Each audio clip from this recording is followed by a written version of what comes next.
முழு விஷயமும் முழு நேரமும் பாராளுமன்றத்தில் இருக்கக்கூடிய மாவட்டத்தில் இருக்கக்கூடிய மக்களுடைய முன்னேற்றத்துக்காக தான் கொடுக்க ஒழிய வேற எந்த தனி கவனமும் கொடுக்கப்பட மாட்டாது.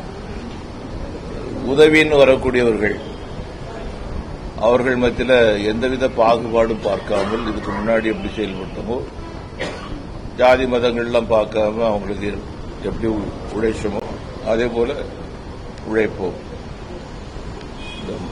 மக்களை பாகுபடுத்தி அரசியல் தேடக்கூடியது நீண்ட காலமா இருந்துட்டு இருக்கக்கூடிய ஒரு விஷயம்.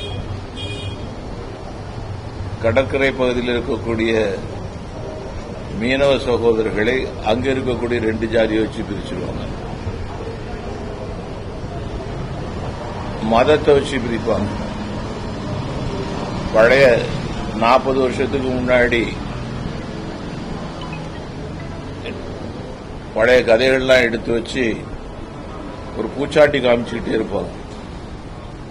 இங்க இருக்கக்கூடிய மக்கள்கிட்ட தன்னுடைய அரசியல் லாபத்துக்காக இவங்களை பிரிச்சு ஆளுவாங்க. இவங்களை ஜாதி ரீதியா பிரிப்பாங்க, மத ரீதியா பிரிப்பாங்க. இந்த மாதிரி அரசியல் சித்து விளையாட்டுகளுக்கு முடிவு கட்டக்கூடிய வகையில் இந்த தேர்தல் இருக்கும். அந்த கீழ்த்தரமான அரசியலை நாம் ஒரு காலமும் செய்ய மாட்டோம். நான் பாராளுமன்ற உறுப்பினராக இருந்தபோது எப்படி என்னுடைய பாராளுமன்ற உறுப்பினருடைய சம்பளம் வரி போன்ற விஷயங்களை மக்கள் நலனுக்காக மட்டும் செலவு செய்தோமோ அது தொடரும்.